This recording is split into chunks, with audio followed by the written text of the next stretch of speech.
दुबईच्या एअर शोमध्ये भारताचं अत्याधुनिक विमान तेजस हे क्रॅश झालं. ही एक अत्यंत दुर्दैवी घटना आहे. कारण ज्या वेळेला असा क्रॅश होतो, सगळ्या जगाच्या समोर होतो, तर त्यावेळेला आपल्या विमानाची नाचक्की होते आणि यामुळे आपलं हे जे तेजस विमान आहे, हे कोणीही विकत घेणार नाही. परंतु हा दुर्दैवी अपघात कसा झाला, याचं प्रॉपर इन्व्हेस्टिगेशन केलं जावं आणि त्यामध्ये नेमके जे कुठलं कारण येतं पुढे, त्याच्याविषयी विचार केला जावा. ज्यावेळेला अशा प्रकारचा ॲक्सिडेंट होतो, त्याला 4 महत्त्वाची कारणं असतात.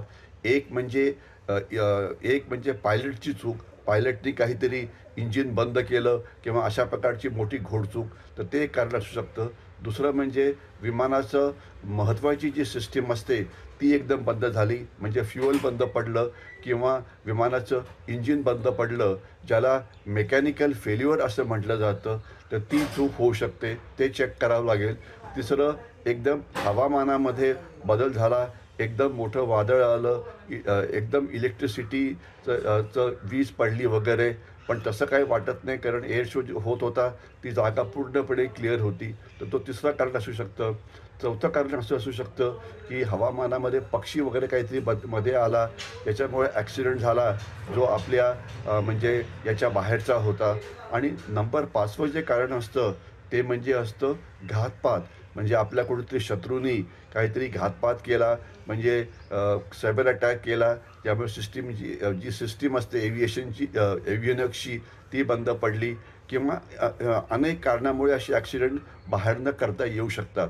तर याची पण चौकशी व्हावी, कारण अनेक वेळा असा घातपात करून आपली म्हणजे इज्जत कमी करणं, आपल्या एअरफोर्सची विमानं चांगली नाहीत म्हणून दाखवणं, असे सुद्धा प्रकार केले जातात. तर त्याचीसुद्धा चौकशी केली जावी आणि पूर्ण चौकशी करून हे ठरवावं, की हा ॲक्सिडेंट कसा झाला.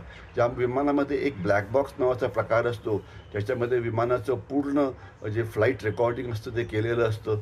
तो मिळाला, की आपल्याला अपघाताचं नेमकं कारण शोधता येतं. तर मला खात्री आहे, की याचं कारण एअरफोर्स शोधेल, आपलं भारत देश शोधेल आणि जी काही चूक झाली असेल, तर त्यामध्ये करेक्शन करेल आणि अशा प्रकारची चूक पुन्हा कधी होणार नाही, याची काळजी पुढे घेतली जाईल. परंतु घातपाताचा सुद्धा जो अँगल आहे, तो चेक केला जावा.